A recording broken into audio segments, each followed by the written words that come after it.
Баршаңызға сәлем.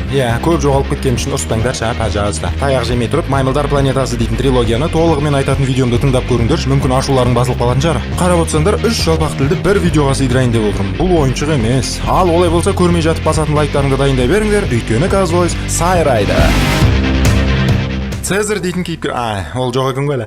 Уилл Родман дейтін кейіпкер болады. Ол Генсис дейтін корпорацияда жұмыс істейді. Ал корпорация африкалық джунглиді мекен ететін шимпанзелерді ұстап, оларға тәжірибе жүргізу арқылы Альцгеймерге қарсы дәрі-дәрмек ойлап табумен айналысады екен. Біле білсек, бас кейіпкердің әкесі Чарльз Альцгеймермен ауырады. Сол үшін Уилл бар ынтасын салып, аты жаман аурудан оны емдеп алғысы келеді. Содан Уилл Альц 112 ертіндісін ойлап табады. Кеше ғана зертхананы басына көтеріп шыңғырып жүрген маймыл Альц 112-нің ықпалынан бүгін бас қатырғаны оп-оңай шешіп, ақсақалдардың қасына жайғасып жастарға ақылын айтудан кетер емес. Оның бұл қылығын көрген Уилл дереу директорға хабарлап, дәріні адамдарға да енгізуге болатынын сүйіншілейді. Сөйтіп ертесіне жоғары кеңес директорларынан құралған комиссия жиналып, Уиллдың көмегімен Альц 112 туралы презентация қорғалады. Ол аталмыш дәрінің ешқандай кері әсері жоқ. Тек көздің шын айнасында жасылдақтар пайда болады дейтіндей әңгімелер айтылады. Сол уақытта маймылды ұстап конференц залға әкеліну әрекеттері орындалып жатады. Алайда шимпанзе бой бермей, агрессия танытып бой бермейді. Содан оған өзінің сүйікті сусын беру арқылы желке тартқышпен ұстап алмақшы болады. Нәтижесінде шимпанзе 4 қабаттан бір қылтима шығарып, дәліз бойын ойрандатып, конференц залға өзі-ақ жетіп келеді. Бұның жабайылығын көрген күзетшілер оны атып тастайды. Содан желге ұшқан еңбек айы әні жырланып, бәрі болды ма, концерт бітті ма дегендей үйлеріне қайтады. Оқымыстылар директорды жолынан ұстап, Альц 112-нің тиімді екенін дәлелдеуден жалықпайды. Ал Стив 112-нің тиімсіз екенін дәлелдеуден жалықпайды. Сөйтіп дәлелдеуден жалықпау әрі қарай жалғасады. Енді бұл жолы Стивтің алдынан Уилл шығып, тағы бір дәлелдеуінен жалықпауға тырысады. Сонда ғана Стив дәлелдеуінен жалығып, оның өзінің дәлелдеуінен жалықтыртпауға тырысады. Не айтып отырмын? Қысқасын айтқанда, директор дәрілік өнімнің молекулалық құрылымын қайта қарауын сұрайды. Уилл камераға келгенде әлгі өлген шимпанзенің шақалағын байқап қалады. Осы сәтте Уилл мәселе дәріде емес, мәселе шимпанзенің өзінің баласын қорғау мақсатындағы инстинктін көрсету агрессиясында екенін түсінеді. Бәсе бағана екі көзін сол қуыстан алмай қойып еді. Енді бұл шақалақты кім асырап алады деген сұрақ туындағанда, Роберт, только мен емес, менің 18 мысығым, 19 күшігім, бір инелігім бар дегендей басын ала қашады. Демегенде Уилл оны асырап алады деген сөз. Содан Уилл жаңбырлатып шақалақты алып келеді. Үйіне кірсе қараушы оның әкесінің жағдайын түсіндіріп жұмысын аяқтап жатады. Уилл да оның халі мүшкіл екенін түсініп біраз мұңайып қалады. Түнге қарай шақалақ ойбайлап жылайды. Уилл берейін десе емшегі жоқ. Не істейді енді? Амалғанша шақалақты ұстап қойнына қысып унитаздың үстінен шығып алып түн ұйқысын төрт бөліп атанады. Ертесіне әкесі екеуі оны шөлмекпен тамақтандырады. Сонда ол шөлмекті ұстап алып сүтті сіміруге көшеді. Екеуі оған таңырқап қандай ат берерін ойланады. Арадан 3 жыл өтеді. Бір қызығы Цезарьға кезінде енесіне егілген гендік мүмкіндіктер өзіне де тұқым қуалаған екен. Демек енді Цезарь адамнан бетер ақылды қырлармен көзге түседі. Онымен қоса адаммен ишарат тілінде сөйлесіп, оның шахматқа да мықты екені айтылып қалады. Чарльз үйіндегі қараушысымен кикілжіңге келеді. Бұл көрініске шыдамаған Уилл зертханаға барып, бір қатар Альц 112-ні қалтасына сүңгітіп үйіне әкеліп әкесіне егеді. Ертесіне әкесі шапқылап санатасын орындап бұрынғы қалпына келеді. Оны көріп Уилл бір ыржиып алады. Цезарь үйде отырам деп шыпсып, балаларға қарап дүние танымын кеңейту мақсатында далаға шығып кетіп, екі арада Уилл мен Чарльзды Цезарлатып іздетіп қояды. Сөйтсе бұл көршінің сарайына кіріп кетіп, соның иесінен таяқ жеп жатады. Уилл мен Чарльз уақытында жетіп келіп, оны құтқарып үлгереді. Алған жарақатын емдеу мақсатында Уилл оны бесік арбаға салып алып, жақын жердегі мал дәрігеріне апарады. Жарақатты тігу барысында Цезарьға Кэролайн ұнақ қалады. Оған қоса қараптан қарап сағызға таластырмаса да, әйтеуір екеуін жақындастырып жібереді. Уақыт өте келе Уилл Кэролайнды үйге алып келіп, Цезарьдің қылықтарымен оның интеллектін көрсетіп таңғалдырады. Цезарь қайта-қайта терезені меңдеп, дала безер айуандығын қоздырады. Сонда Уилл оны жүр кеттік деп Қызыл көпірдің алтын қақпаның ар жағындағы өсетін секвойялардан құралған орманға барып серуендейді. Жол бойы Цезарьдің аузы «Мына жердің дәуіне» деген таңғалуын орындаумен болады. Саябаққа жеткенде Цезарь секвойялардың біріне шығып кетіп, 5 жылды өткізіп жіберіп үлкен жігіт болады. Ал жерде Уилл мен Кэролайн 5 жыл бойы жүріп, елдің бәріне той қашан дегізіп қақсатумен болады. Мүмкін құдалар қарсы болғанша. Былай айтқанда, алдында 3 жыл, енді 5 жыл, жалпы 8 жылда Цезарьдан басқа ешкім өзгермегенін, тіпті бір тал шашы түспегенін байқап қаламыз. Цезарь енді шошаңдайтын бала емес, әжептәуір терең ойға бататын сезімтал ересек жасына жетіпті. Жолдан байлаулы итті көріп, өзінің де байлауда жүргенін түсініп, мен сонда жай ғана үй жануары болғаным ба? Деп өзінің шынында аң екенін ұмытып, көкірегін кәріп тұрып жүнін тікірейтетіні бар емес пе? Содан көлікте отырғанда Цезарь Уиллдан «Мен кіммін өзі?» деп сұрап қалады. Уилл оның кіндік қаны тамған жері, яғни Генсис корпқа апарып, кезінде енесі осы жерде өлгенін айтып, шағын биографиясымен таныстырады. Кэролайн қойч құрсын дейтін түрін келтіріп, актерлік шеберлігін көрсетеді. Үйге келгенде Уилл жасаған қышым әрекеттерін қызға айтып түсіндіреді. Арада жануарлар табиғатта тұруы тиіс. Қой, оларға біздің арамызда не бар? Деген тақырып қозғалады. Оның бәрін Цезарь тыңдап тұрады. Ертесіне дастархан үстінде Цезарь шалға шанышқыны қалай ұстау керек екенін үйретеді. Сөйтсе, ағзадағы антиденелер дәріге бейімделетіні анықталып, шалдың қайтадан алжып бұрынғы ауруы екі еселеніп келген екен. Енді Альц 112-ні адамға егуден үмітті үзе берсе болады. Содан шал көшеге шығып, алдыңмен артыңмен 8-ші мәртіңмен дегендей көршінің көлігін бүгін Эстоға қондыратыны анықталады. Арада көліктің иесімен болған жанжал Цезарьдің құлағын шыңылдатады. Оған шыдамаған Цезарь тұтқы жолдан шабуылдап, шал үшін тұрып береді. Көрші қашып құтылса да, бірінші мәрте есік алдынан, екінші мәрте талдардың үстінен түсіп, нәтижесінде саусағын тістеп тынады. Арада пәпә деп қызы шырылдап қалады. Цезарь есін жиып, Чарльздың құшағына енеді. Біраздан соң аң қараушылары келіп, оны қамауға алып кетеді. Бұл жақта ол өзінің тұратын түрмесімен және ауласымен танысады. Уилл оны босатып алудың жолдарын қарастырады. Алайда Цезарьдің дөрекі әрекеттері үшін ол енді Уиллдың маймылы емес болып қалады. Оны босатып алу үшін бірқатар қағаздарды толтырып, кезекте тұрған бетпақ қатындармен ұрсып, соңға барып дегендей біраз жерге жүгіру керек болады. Соны түсінген Уилл Цезарь екеуі оңбаған әйнекті ортаға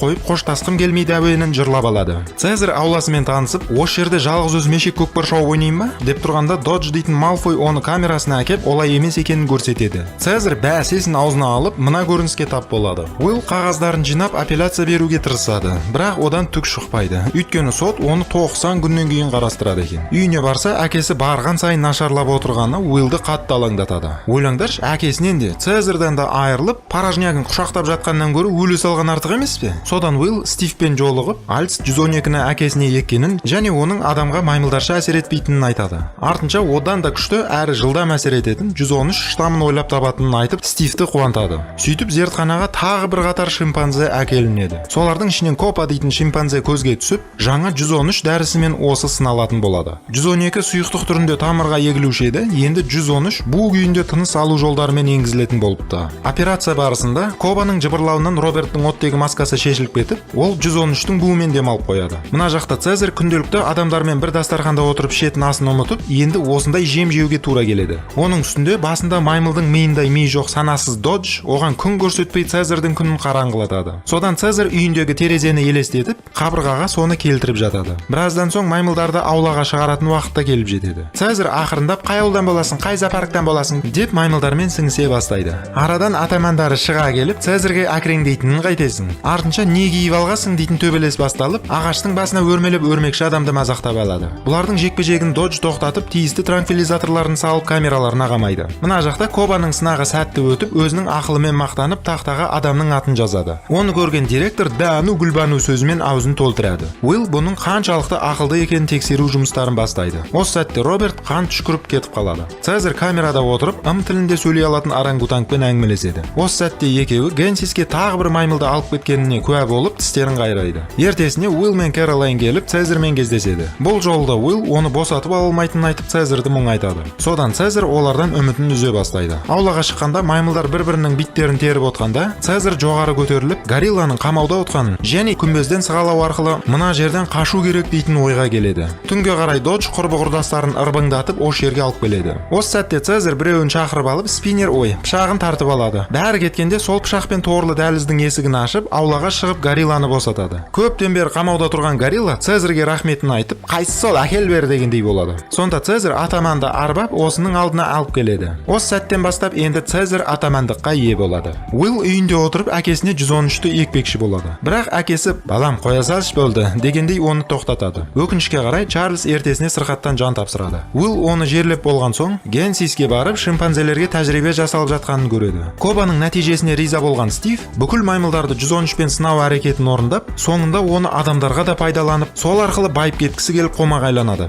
Бұны түсінген Уилл жұмыстан өз еркімен босатылатынын айтып кетеді. Сонда директор сенсіз ақ ісімізді жалғастырамыз дегенге келтіреді. Сол уақытта 113-тің буынан ауыз тиген Роберт Уиллды іздеп келеді. Уилл үйде жоқ болғандықтан Роберт ауруын көршісіне тастап кетеді. Бұл байқұстың өмір жол болмайды екен. Біресе маймыл тебеді, біресе тістеп алады, біресе көлігін қақпас айдап кетеді. Енді ауру жұқтырады. Білмеймін, бұл байқұстың не жазығы бар, айтыңдаршы. Содан әкесінен айырылған Уилл пара беріп Цезарьді босатып алуға тырысады. Бірақ Цезарьдің көздеген жоспарлары болғандықтан Уилл оны босатып алуға келгенде есікті ар жағынан жауып, дәстәсін айтып теріс қарап отыра беруін жалғастырады. амалдан соң тәтті пәттісін ракетаның қолына ұстатып, басқаларына соны беру арқылы ұйымшылдық танытады. Аулаға шыққанда Цезарь Морриске күш біріктіру туралы әңгіме айтады. Моррис оған күліп, "Қайдағы, бізде сенікіндей ми жоқ" деп кетіп қалады. Сол сәтте Цезарь есіктің кодын біліп алып, түнге қарай сол есікті ашып, торлы дәлізбен өтіп, күмбездің терезелерін түріп, ғимараттан қашып кетеді. Сөйтіп ешкімнің көзіне түспей, Уиллдың үйіне келіп, тоңазытқыштағы Альс 113-ті алып, көршінің мустангын бытшын шығарып, тәлімбаққа қарай жол тартады. Жоқ, расымен бұл көрші сендерге не істеп қойды? Содан Цезарь дәрілік өнімді тесіп, дәліз бойымен домалатып жібереді. Бұл бүкіл маймылдарға әсер етеді. Ертесіне барлығы "Маған не болған не?" дейтін данышпан түрлермен ояна бастайды. Барлығы аулаға шыққанда Цезарь олардың шын айнасындағы жасыл даг арқылы дәрінің толыққанды әсер еткеніне көзін жеткізеді.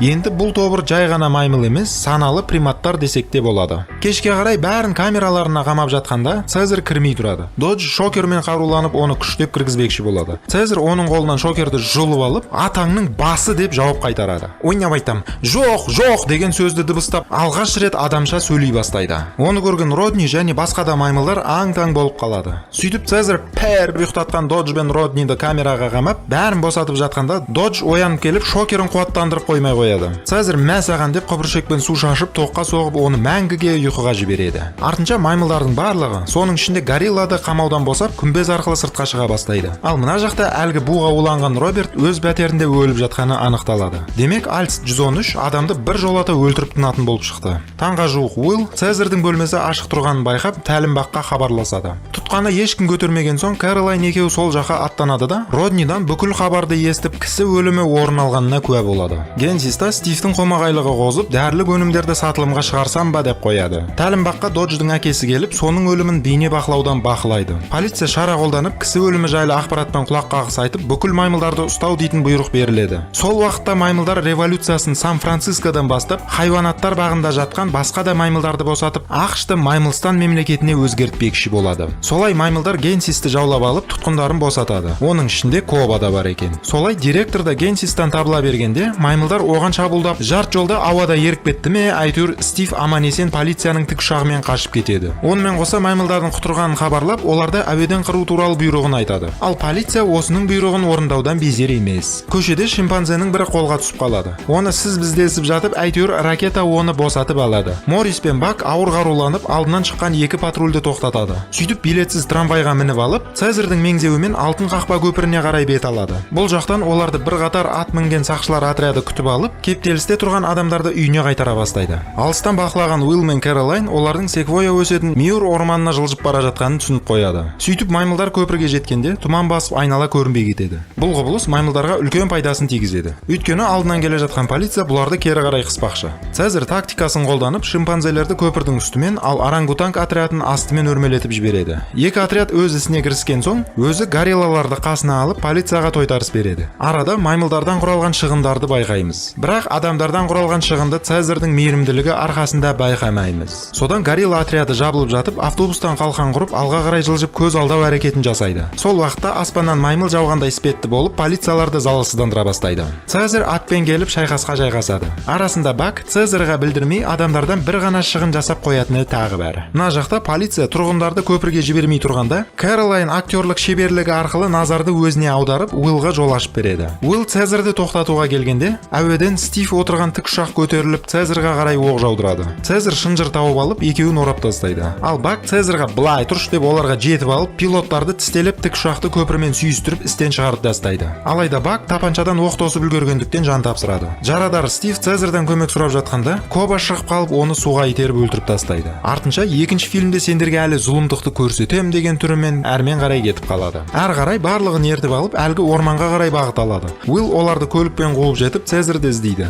Олар орманның ішінде жайғасып жүргенде, үстіден Коба шығып қалып, Уиллға шабуылдайды. Оған Цезарь жағаласып, кетшей деп итеріп жібереді. Коба, мейлі екінші фильм аман болсын дейді да кетіп қалады. Уилл Цезарьді үйге алып кетпекші болады. Осы кезде Цезарь үйінде деп жауап береді де өз ортасымен жаңа өмір бастап кетіп қалады. Уилл Боптонды деп өз рұқсатын береді. Цезарь ордасын жетектеп, өзі ұнататын секвойясына өрмелеп, Сан-Францисконы жоғарыдан тамашалайды. Бағана Уиллдың ұшқыш көршісі Роберттің ауру жұқтырғанын білесіңдер. Сол біраз уақыттардан соң мұрны қанап, жер көктің барлығын аралап, ауруын бүкіл әлемге бөліп беріп, 2020 жылды еске түсіреді. Сөйтіп арадан 10 жыл өтеді. Әлем бойынша адамдар маймыл тұмауын жұқтырып, өлетіндері өліп, тірі қалатындары тірі қалып күн көруде. шығын саны миллион тұрмақ миллиардқа жеткен екен. Елде қырқыш жанжал көтерілістер көбейіп, тіпті кейбір елдерде конфликттің алауы тұтанып, соғыс жағдайы орын алуда. Былай айтқанда адамзаттың құлдырау кезеңі таяп қалған көрінеді. Содан мына жақтағы маймылдарға келетін болсақ, олар орман өміріне бейімделіп, өз күндерін өздері көріп, аң аулап, би билеп, той тойлап үйренген көрінеді. Тіпті аюлармен конкуренцияға түсіп, сенікі емес, менікі деп дайын асқа тік найза болып таласатын халге де жетіпті. Морис педагогикалық факультетті бітіріп алғандай балаларға сабақ үйретеді екен. Байқап отсақ, Цезарь да бойдақтығымен баяғыда қоштасып, көзі көкпеңбек Көккөз дейтін баланы өсірген екен. Көккөз алдында аюдан алған жарақатына жаман болып, көңіл күйі түсіп жүреді. Оны Коба жігерлендіріп, тыртық еркектің сәні деп жуатады. Ракетаңда қалыспай,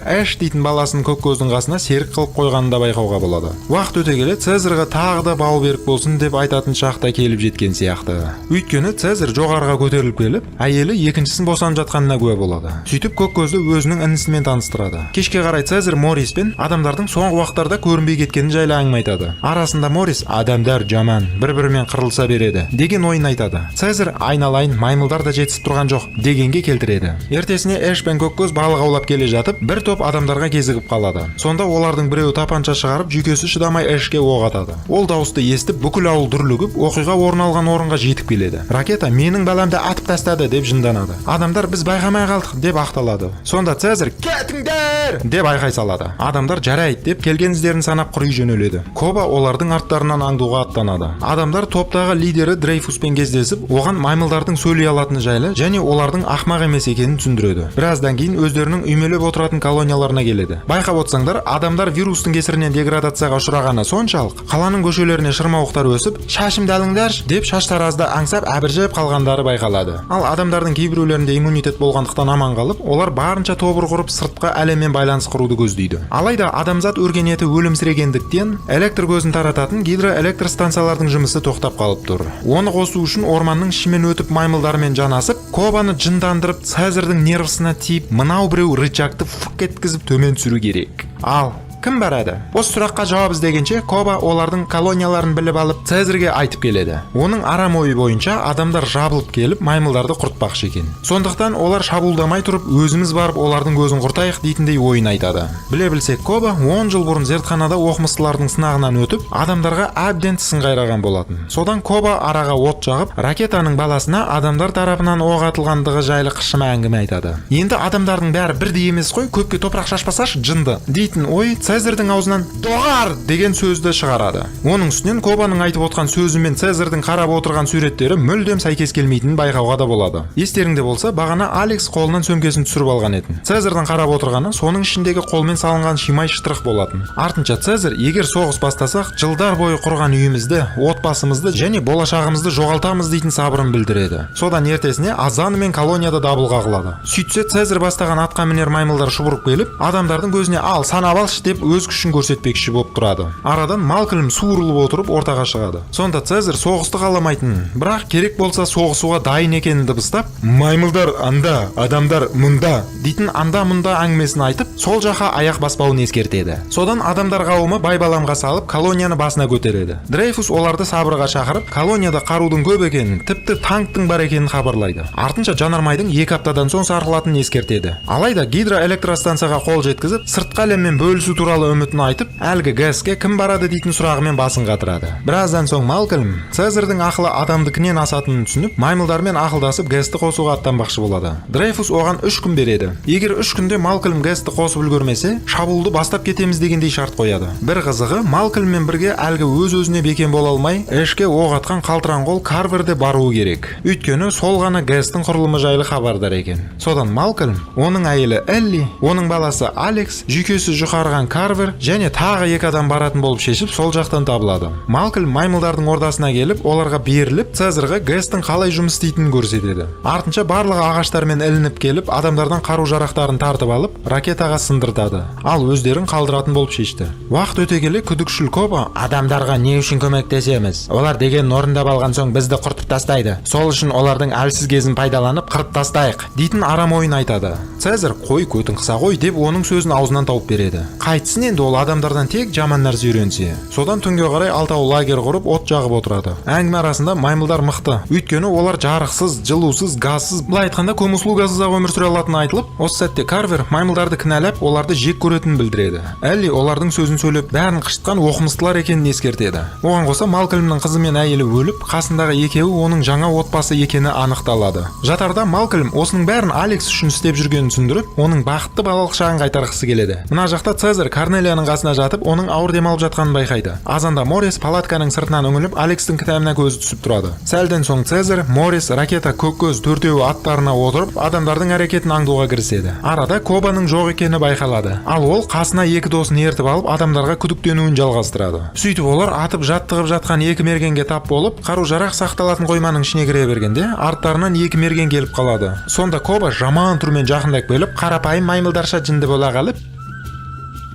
оның ойынша мына қару-жарақтар бүкіл маймылдарды құртуға жетеді екен. Сол түсінбестік ойын екі досына хабарлап, Цезарға жеткізіп баруын тапсырады. Оған қоса мына алтылық нені көздеп жүр екен деген арам ойы тағы бар. Малкольм мен Карвер құбырдың ішіне кіріп жөндеу жұмыстарын бастайды. Жару барысында екеуі құбырдың ішінде көміліп қалады. Оларға маймылдар көмектесіп сыртқа шығарады. Сыртта Карверге алғашқы жәрдем көрсетіліп жатқанда, Малкольм Цезарьге рахметін айтып сенімге кіріп тұрғанда, Көккөздің қолынан шигол інісі жүгіріп кетіп мылтық тауып алады. Карвер әкел бер деп тұрғанда, Цезарь келіп оны қолынан тартып алып, Малкольмға артып тұрған сенімін үзіп, осы жерден қуа бастайды. Цезарь үйіне келсе, оның қатыны ауырып ырбиып жатады.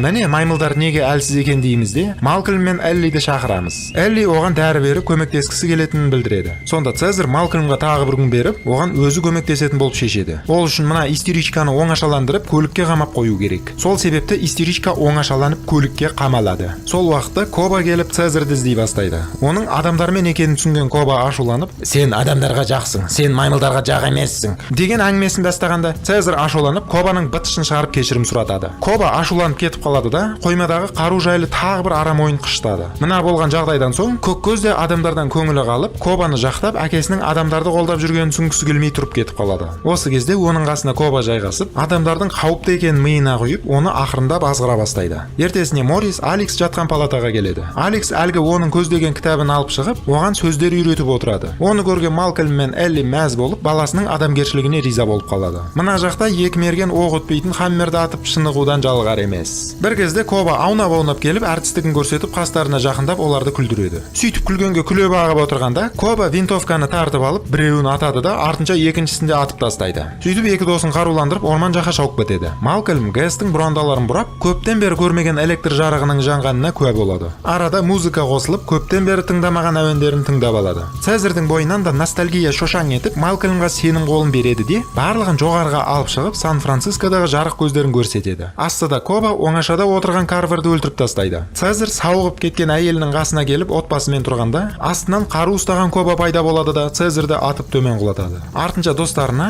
Цезарьдің жылдап соққан архитектурасын өртеткізіп, арада үлкен байбалам туғызады. Өзі винтовканы баласына көрсетіп, бәленің бәрін адамдарға жаба салады. Бұны көрген данышпан Моррис төртеуін ақырындап қаштыртады. Содан барлық маймылдар қауымы соқыр сенімнің артынан еріп, адамдардың колониясына шабуыл жасамақ болады. Ал біз болсақ, міне арандату деген осы деп, алауға боялған төңкерістің басталғанына куә боламыз. Орман ішімен маймылдардың топырлауы орын алып жатқанда, Малкольм отбасымен тығылып отырғанын байқаймыз. Бір қызығы, бағана бұлар Морристің қасында тұрғанда төртеу еді. Әйтеуір біреуін жол жөнекей өлтіріп алды ма, қазір үшеуі ғана тығылып отырады. Мына жақта «Ура, свет берді!» деп билеп жүрген халықтың қуанышы ұзаққа созылар емес. Өйткені маймылдар тарапынан болатын шабуыл міне жақындап қару-жарақ қоймасын жаулап жатады. Коба Көккөздің қолына қару ұстатады. Дрейфус қосылған планшетінен естелік суреттерін көріп бір жылап алады. Байланыс орталығы радио хабарлағыш арқылы сыртпен байланыс орнатуда. Хабар Дрейфустың құлағына жеткенде, кенеттен дабыл қосылып, бүкіл колония шайқасқа дайындалып, қорғаныс позициясына жайғасады. Көп ұзамай маймылдар келіп қарудан оқ жаудырады. Арада атыс басталады. Көккөз аттан құлап, машиналардың артында тығылып жүріп, көз алдынан шайқастан болатын шығындарды санап жүреді. Коба да аттан құлап, көрінген атқа отырып, қаруы негіздетіп адамдарды қырады. Дрейфус шіреніп тұрып маймылдардан үйінді жасауда. Маймылдар көп болғандықтан қақпа жақта тұрған адамдарды қыса бастайды. Сол сәтте гранат атқыш пен ауыр техника іске қосылады. Оның салдарынан Кобаның досы өліп тынады. Оған ашуланған Коба танкта отырған адамдарды аямайды. Осылайша бір ғана маймылдың арманы орындалса, осындай жағдай орын алады дейтін көріністі тамашалаймыз. Не айтқанымды түсінген шығарсыңдар деп ойлаймын. Содан Коба ғимараттың қақпасын бұзып кіріп, ішіндегі адамдарды қолға түсіре бастайды. Байланысшы болып жатқан жағдайды хабарлап, оған жауап ести бергенде, маймылдар бұл бұл жерде де жаулап алады. Азанда орманда тығылған үшеу Цезарьді тауып алады. Сөйтсе Цезарь тірі екен. Содан оны көлікке салып жарақатын емдеп отырғанда, бұны атқан адам емес, маймыл екенін түсіндіріледі. Бұны түсінген Малкольм дереу Цезарьді алып қалаға қарай тартады. Сол уақытта Коба қаланы басып алып, адамдарын ұстаумен болады.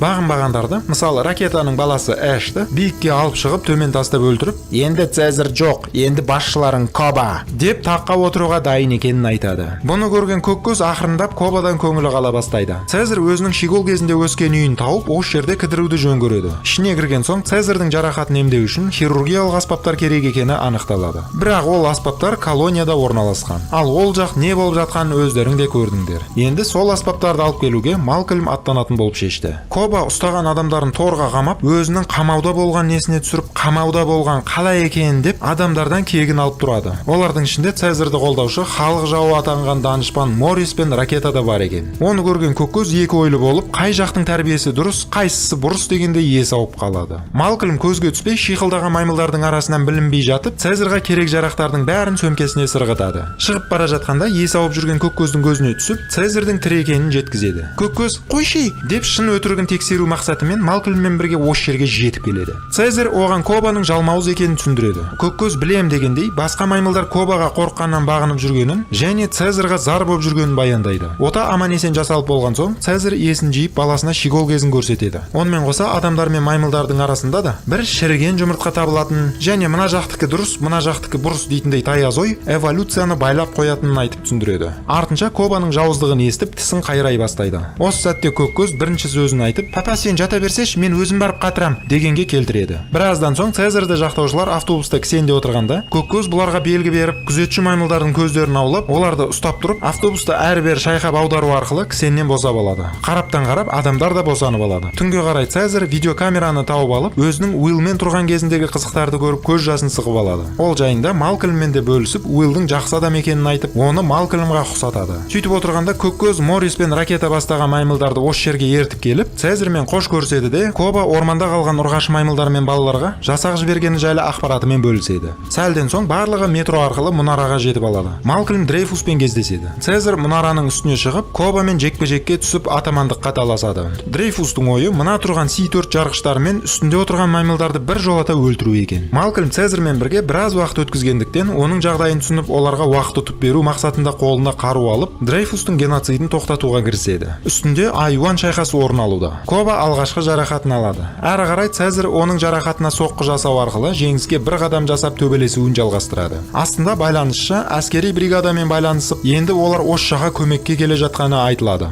Осы кезде жағдай енді ушыққалы тұрғаны түсінікті болады. Сөйтіп тұрғанда Дрейфус қолына детонаторды ұстап, адамзатты құтқарамын деген сөзімен өзін құрбан қылады. Малкольм бір нәрсе қылып, темір жолдың бойын қалқалап тығылып аман қалады. Мына жақта екеуі шынжырға ілініп төбелесіп жатады. Жарылыстың салдарынан мұнара қылтың-сылтыңға келіп, барлығы есеңгіреп қалады. Цезарь басқаларына көмектесіп жатқанда, Коба қолына қару алып, Цезарьге қаратып ата бастайды. Көккөз оған бір бума құбыр лақтырады. Коба тұра қалып, соны атам деп Мористі жарақаттайды. Оны көріп ашуланған Цезарь Кобаға аңырап тұрып секіріп, оны жайылып тұрған нәски сияқты күйге келтіріп қояды. Соңында Цезарь Кобаны құтқарсын ба, құтқармасын ба деп сұрағанда, бәріміз хормен тұрып құтқармасын деп Кобаны итеріп жібереміз. Ол төмен түсіп бытышты шығып өледі. Әрі қарай Мористің жарақаты жеңіл екеніне көзіміз жетеді. Содан барлығы қайтадан Цезарьді мойындап төмен түседі. Бұл жақтан Цезарь аман қалған Малкольмді тауып алады. Малкольм оған осы жаққа үлкен әскер келе жатқанын хабарлайды. Цезарьді соғыстың басталып кететінін айтып, бүкіл тырысқан әрекетіміз зая кетті. Енді ешқандай үміт қалмады. Аман бол досым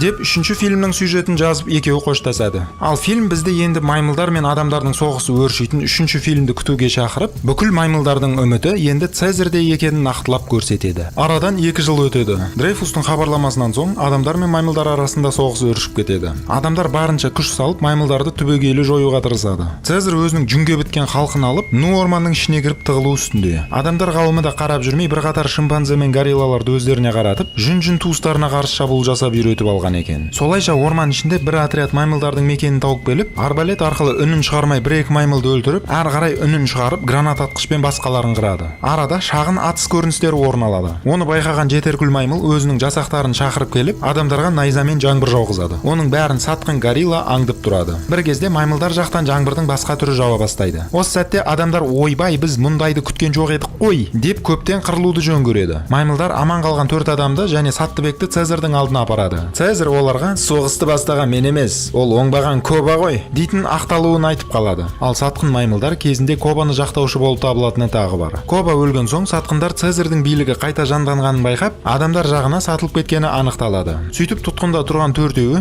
бір керемет жауыз полковник жайлы айтып қалады. Оның мақсаты Цезарьдан бастап бүкіл маймыл атаулыны қырып тастау екен. Бұның бәрін естіген қыс дейтін ақ горилланың түрі бұзылып кетеді. Цезарь, полковникке айтыңдар, көтің қысында біздің орманда жайына қалдырсын. Сонда ешкім зардап шекпейді деген хабарламасын қолдарына ұстатып, 4 сарбазды теріс қаратып атқа отырғызып жібереді. Осы тірлігімен Цезарь бойында аяушылығы және адамгершілік қасиеті бар екенін білдіріп, қан төгісті қолдамайтынын полковникке ескерткісі келген екен. Біраздан соң Саттыбек тұтқыннан босап қашып кеткені анықталғандай болады. Ертесіне барлығы Сарқыраманың жағасында отырғанда, Көккөз бен Ракета жорықтан оралып, бұларға көрген білген әңгімелерін айта бастайды. Жалпы маймылдар адамдардың қыспағынан аман қалу үшін жайылымдыққа жарайтын жер іздеп жүрген екен. Жорықшылар оның өте алыста екенін айтып, жайылымның шөлейт екенін түсіндіріп, сөмкесіне салып алған сувенир қомынан ортаға бөліседі. Арада қыз адамдардан қатты қорыққаннан сол жаққа көп кідірмей бүгін аттануды ұсынып көреді. Сонда Цезарь орнынан тұрып, "Қыз, көтіңді қыз" дегендей оны сабырға шақырады. Расында ол жаққа аттанудың өзіне біраз дайындық керек. Әйтпесе жауыз адамдар бұларды байқап қояды дегендей. Түнге қарай Цезарь үңгірінде қатын бала шағасын сипап отырғанда, Сарқырама мен адамдардан құралған жасақ осырығын естіртпей ақырындап үңгірді басып алып жатқаны байқалады. Содан Цезарь Лука мен Ракетаны іске қосып, үңгір дәлізімен кездестірген адамдарды залалсыздандырып, солардың рациясынан бір қаралы хабарды естиді. Цезарь оқиға орнына жетіп келсе, әлгі бағана әлдеқандай болып сүйреттеліп жатқан полковник Корнелия мен Көккөзді атып тастаған екен. Полковник ойланбастан Цезарьға оқ ата бастайды. Цезарь тығылып үлгереді де, қашып кеткен полканның арқасына жабысып, одан кегін қайтаруға тырысады. Полковник Уэсли дереу арқанды бәкісімен үзіп, Цезарьді Сарқырамамен жағалай төмен түсіреді де, өзі жарға жабысып қашып кетеді. Түнге қарай Цезарь тісін қайрап, соңғы тұяғы, яғни кіші баласын іздеп отырады. Лука оған қыстың жоғалып кеткенін айтады. Бір кезде бұрыштан Цезарьдің кіші баласы шыға келеді. Оған Цезарь аздап болса да қуанып, әйтеуір өзінен бір ұрпақ қалатынына мәз болады.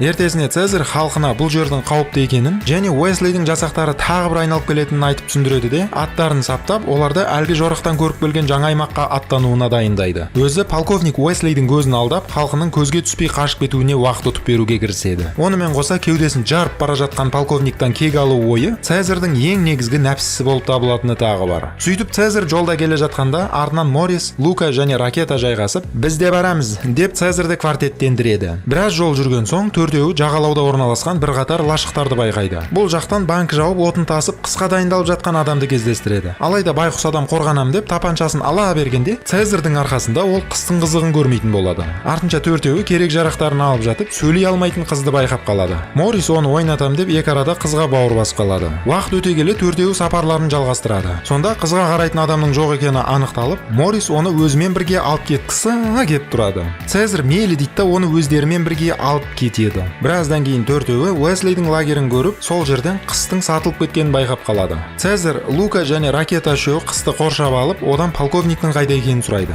Қыс оған оның шекарадан басқа да сарбаздарды күтіп алып, қалған маймылдарды жоятынын айтады. Оған қоса, мына біреу шайқас болған күні қыз Саттыбекке Цезарьдің қайда тығылып жүргенін тоқылдап қойған екен. Артынша Саттыбек қашып кеткендей түр жасап, бетін қан жосағып жетіп келгені де содан екен. Цезарь оған осының кесірінен әйелі және баласынан айырылғанын айтып жынданады. Бір кезде екі күзеттің көлеңкесі көріне бергенде, қыз оларға дыбыс берем дегенше, үшеуі оған жабылып буындырып өлтіреді. Арасында Цезарь түсінде Кобаны көріп үлгереді. Таң атқанда лагерь жиналып басқа жаққа көшеді. Төртеуі плюс қыз солардың арттарынан аңдып қар жауып тұрған таулы аймаққа келеді. Бұл жақта кенеттен қарудың атылған дауысы естіліп, бесеуі жардың артына тығылып қалады. Бәрі тынышталған соң маймылдар полковниктің адамдарымен атып өлтірілген тізіліп жатқан адам денелерін табады. Арасында біреуі тірі қалып кетіп, бұларға бір нәрсе айтқысы келіп, мына біреу қыз сияқты сөйлей алмай жатқаны байқалады. Содан Цезарь оның ажалын табалдырықтан ұстамай дереу есігін ашып кіргізеді. Артынша маймылдар жасақтың қайда кеткенін бақылау үшін биік мұнараға шығып көреді. Бір кезде біреу мылтықты тартып алып жылқыны айдап кетеді. Лука Ракетаны артына отырғызып алып, оны барлығы артынан қууға аттанады. Біраздан кейін маймылдар белгісіз бір жеке жайға кезігеді. Бұл жақтан әлгі ұрлықшы бәле шыға келіп, маймылдармен таныса бастайды. Сөйтсе бұл бәле зоосаябақтан қашып кеткен сөйлей алатын ақылды шимпанзе болып шығады. Кезінде адамдар оны жаман маймыл атымен шақыратын болғандықтан, біз оны енді Какай маймыл деп атайтын боламыз. Содан Какай маймыл Цезарьге шекара туралы ақпараттарымен бөліседі. Оның айтуынша полковник аталмыш шекарада ауру адамдарды қамауда ұстап өлтіретін болған. Цезарь оған сол жерге апаруын сұрайды. Какай маймыл бұтына түсіп, осы жерде жата берейікші деп ол жаққа барудан бас тартады. Алайда түнге қарай екеуіне де кек алу дейтін ой маза бермей, қандары бастарына шауып, азанда сол жаққа аттанбақшы болып шешеді. Оған қоса қызға маймылдарға Нова деген ат беруді ұмытпаймыз. Сода маймылдар тау-тасты аралап жүріп, ізделінді шекарада орналасқан базаға да келіп жетеді. Цезарь дүрбімен базаға шолу жасап тұрып, екі аттың шабармандары жоқ екенін байқай бергенде, ойбай, олар тұтқиылдан алдарынан шығып маймылдардан таяқ жейді. Дегенмен арада Лука оқ тосып жата қалады. Ойбуй деймізде оны жерлеп, кек алу жоспарын бірінші орынға қоямыз. Осы жерде Цезарьдың айбат шегуі Кобаға ұқсап кететіні тағы бар. Соны Морис бетіне басқанда Цезарь намыстанып істі аяқтауға өзі ғана аттанып кетеді. Базаға жеткенде бұның халқы түгелімен тұтқындалып, ауыр жұмысқа жарамды болып қамауда отырғаны анықталады. Ол қандай жұмыс дей бергенімізше, Саттыбек Цезарьді пәріп ұйықтатып полковниктің алдына алып барады. Бұл жақта полковник оның ақылдылығына таңырқап, бұны да өзінің мақсатына пайдаланғысы келеді. Ол қалай? Ертең көреміз деймізде, Цезарьді торға апарып маймылдармен бірге қамап қоямыз. Цезарь бұл жерде өзінің кіші баласының да қамауда екенін көреді. Азанда сарбаздар сапқа тұрып, полковник Уэслиді әлдеқандай етіп құрметтеп әнұрандарын орындайды да маймылдарды қара жұмысқа салады. Жұмыс барысында көл дейтін көк көздің құрбысы маймылдар бірнеше күн бойы тамақ ішпей, тіпті бір жұтым су ішпей пақат етіп жатқанын айтады. Цезарь қамалды не мақсатпен тұрғызып жатқанын сұрап қалады. Оған әзірше жауап жоқ. Бір кезде 2-3 маймылдың жұмысы жүрмей жоғарыдан құлап кетеді. Ол аздай Саттыбек оған жаза қолданып арқасынан сабалақпен осып тастайды. Цезарь оған тұрып берем деп бүкіл маймылды, яғни өзінің халқын дүрліктіріп, ұйымдаспаған көтеріліс жасап жібереді. Оны аңғарған полковник Цезарьді алдына келтіртіп, оған маймылдарды басқарып жұмыс істеткізуге шақырады. Цезарь оларға тамақ пен су беруін сұрайды. Сонда Уэсли Цезарьді сабатқызады. Артынша тағы да сұрайды. Цезарь қарсыласады. Уэсли «Мә саған онда» деп жазаланған орангутангты ат бастайды. Тапанша Цезарьге кеп тақалса да ол бой бермей қояды. Арадан көл қолындағы тасын көтеріп, басқаларына тәлпіштенбей жұмысын жалғастыруын ұсынады. Ал Цезарь енді осы сәттен бастап байлауда тұратын болады. Мына жақтағы төртеуі Цезарьдың байлауда тұрған төбеде тұрбаң дейтін болады. Түнге қарай Цезарьдың қасына Саттыбек келіп, оны қылышпен басын шауып өлтіреді десем өтірік боқпалар. Сондықтан Саттыбек Цезарьді полковниктің алдына алып келеді.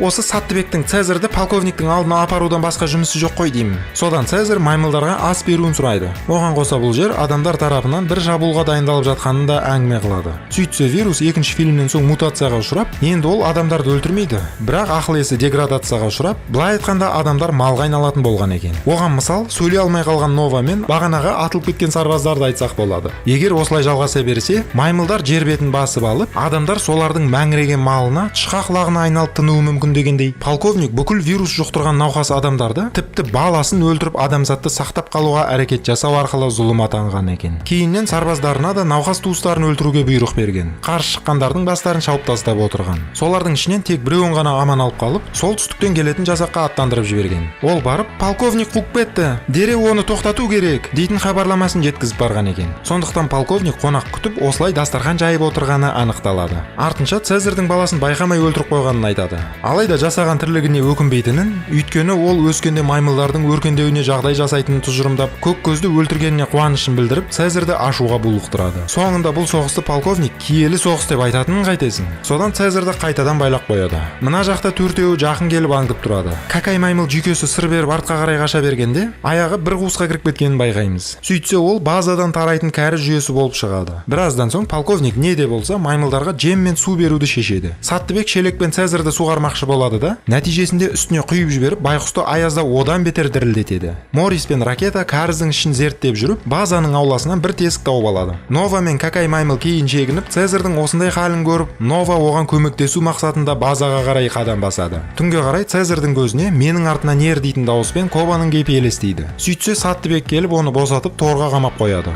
Полковник азанға дейін үсіп өлмесе жұмысқа салыңдар, болмаса атып тастаңдар деп бұйырады. Қыз бағаннан бері асықпай жүріп келді ма, әйтеуір мына тұрған жерге түннің бір уағында жетеді. Мейлі кино қойдақ қоямыз да көре береміз. Содан қыз ешкімнің көзіне түспей Цезарьға су беріп шөлін басады да, мә ойнай тұр деп ойыншығын береді. Артынша маймылдар онымен бір уыс жемімен бөлісіп, Цезарьді қолдауын және оған дейтін үмітін үзбеуін жалғастырады. Бір кезде полковник және оның жасақтары кеп қалады. Қыз тығылып үлгереді. Ракета қыздың ұсталып қалмауын қадағалап, көзді алдау операциясына кірісіп сарбаздарға беріледі. Арада Ракета мен Саттыбектің жекпе-жегі орын алады. Полковник оларды тоқтатып, ана жақта тағы кім бар дегендей сұрағын қойып, айналаны жасақтарына іздеттіреді де Ракетаны басқаларымен бірге қамап қояды. Әрі қарай Ракета тордың ар жағында отырып, Цезарьмен бірге қашу жоспары жайлы ым-жымдасып сөйлеседі. Ертесіне полковник Цезарьдың отырған жерінен ойыншықты байқап, оған аса мән бермей қояды. Барлығы жұмысқа кіріскенде Ракета қадамын санап, үлкендер отырған жерге дейін 37, балаларға дейін 55 қадам бар екенін айтып Цезарьға ымдайды. Цезарь өз кезегінде ақпараттарын дүрбімен қарап отырған Мориске бөліседі. Түнге қарай Саттыбек Цезарьді апарып торына қамайды. Сонда Цезарь: "Сен бұлай ұзақ жүре алмайсың. Полковник өз дегенін орындап алған соң сені де өлтіреді, ешек деп оны қайрап жібереді. Мына жақта какай маймыл саналған қадамдары бойынша маймылдарға қарай тесік жасаумен болады. Тесік болған соң Морис ойбайлап жатып, какай маймылды үстіне мінгізіп басын тесіктен шығарып, барлығын алып шығу әрекетіне кіріседі. Алайда кәріз жүйесін су алып жатқандықтан ракета әрі қарай қазуға болмайтынын айтады. Цезарь жылдамдатпаса солтүстіктен адамдар келіп, арада соғыс болатынын ескеріп, уақыттың жоқ екенін білдіреді.